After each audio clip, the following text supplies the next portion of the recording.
What's going on, fellas? Today I'm going to be showing y'all the trade recaps I took today. We made $2,580 on my 3 past accounts, and we lost $1,200 on the 2 accounts that we needed to pass. So we'll go over those 2 accounts first because rough night last night. Let me see if I can turn on some executions. I don't know if they're still going to be here, but oh, here they are. We actually tilted yesterday and almost blew the account. We had like $800 in drawdown left. I needed $150 to pass the account, and we just decided to keep trading. We literally did not stop trading, and this is probably the first time I've done this in forever. I don't know what caused it. I don't know why I did it, but we lost a lot of money doing this. So that was very ass. We needed like $2,400 to pass the accounts now, coming from 150, by the way.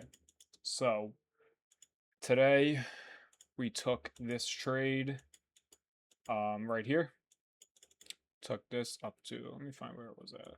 Right here. Little 1.38. We were risking the account. I believe we made around 1100. Let me see if I can find it. Yeah, this one. We're down 1249 on the day, but we were down a lot more, and we made a little bit of back here. So we're gonna try and pass these accounts tomorrow. If we look on here, there's the P&Ls.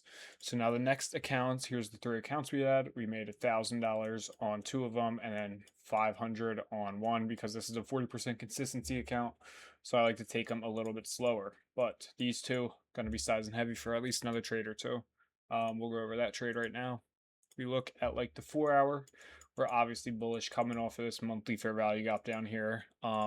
It's not 100% confirmed yet, but after you see this ginormous move up and then we continue to move up the next day, it's kind of like, all right, we're probably going to flip here, especially on NQ. If we look, had this giant move up, a little retraced, rejected this, but now we're starting to push up very bullishly.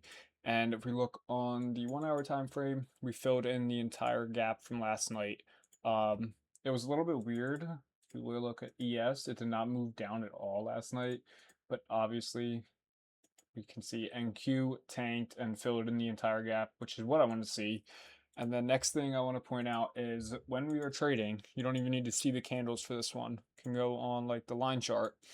Look at how we're making these higher highs and higher lows. We just continuously bang high, higher, low, high, higher, low, high, higher, low, high, higher, low. So when I was looking at this, I was not expecting price to come down and take out any of these lows right here, or else we'd be changing structure back to the downside, and that was not my bias for the day. I was expecting price to continue higher.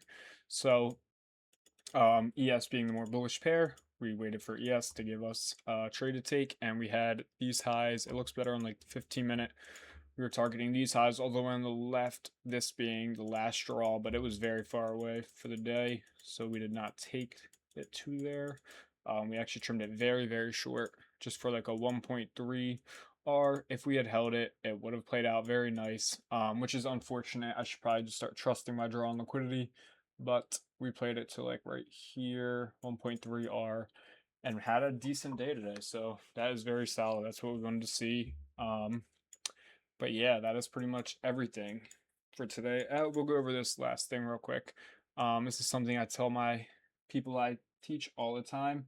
When we have this first flip up, we don't want to take something right here, right? I tried to long, like right here, insta break even. I mean, it's not a bad trade to take in this scenario, but in certain scenarios, you don't want to take that first flip, right?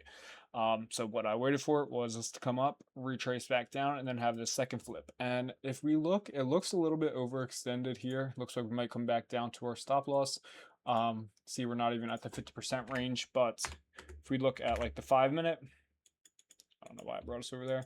This was the retracement down on the 5-minute, and we have nothing else to retrace down lower here. So I was pretty confident in the stop loss and just these draws higher. As you can see, if we would have held, it would have absolutely ripped insane. But I like my little 1-to-3s, 1-to-2 like max.